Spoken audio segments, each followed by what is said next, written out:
నిజమే, మీ చేతుల్లో ఆయుధాలతో మీరు దాడి చేద్దాం అనుకుంటే లక్షలాది మంది కేసీఆర్ అభిమానులు చూస్తూ కూర్చోరు.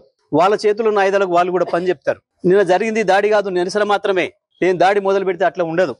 కానీ మొదలు పెట్టమని మాత్రం అనుకోకండి. మా సహనానికి కూడా పరీక్ష అయిపోయింది.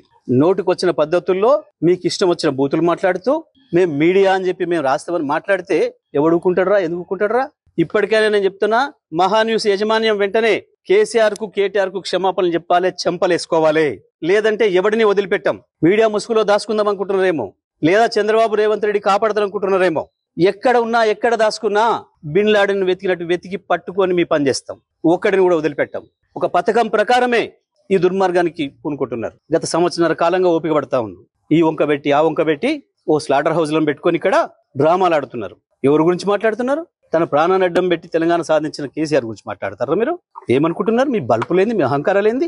ఒకరిద్దరు నీచులు ప్రభుత్వాన్ని ఏళ్తున్నారు, మా బాబు చెంచాలు మా చెంచాలు అనుకుని విర్రవీగుతున్నారు. ఆ స్లాటర్ హౌస్ ని వదిలిపెట్టం ఎట్టి పరిస్థితుల్లో. నేను మళ్ళీ చెప్తున్నా, నిన్న జరిగింది దాడి కాదు, నిరసన మాత్రమే.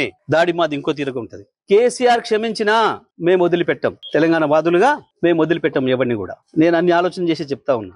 ఏ పోలీసులు ఎవడు ఆపలేడు మిమ్మల్ని. తెలంగాణ పోలీసులు మాపై దాడి జరిగితే పేక్షపాత్రం వహిస్తారు.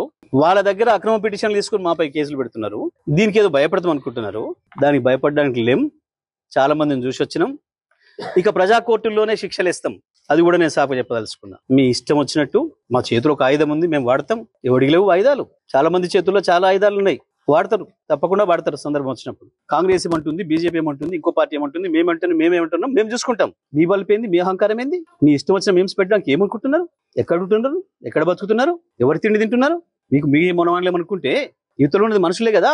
లక్షలాది కోట్లాది మంది ప్రజల హృదయాల్లో స్థానం సంపాదించుకున్న నాయకుడి గురించి కదా మీరు మాట్లాడుతుంది. ఏ బలుపుతోని, ఏ అహంకారంతోని, ఎవరిని చూసుకొని ఈ ప్రేలాపన? నీది మీడియా హౌస్ కాదు, స్లాటర్ హౌస్. ఇంకా 2-3 కూడా ఉన్నాయి దాంతో పాటు స్లాటర్ హౌస్. మేము ఇదే పద్ధతి కొనసాగిస్తామని కనుక మీరు అహంకారంతో పోతే మా పద్ధతులు మాకు కూడా ఉన్నాయి. తప్పకుండా ఈ స్లాటర్ హౌస్ లో పనిపడతాం. ఎట్లా ప్రజలతో శిక్ష పెంచాలో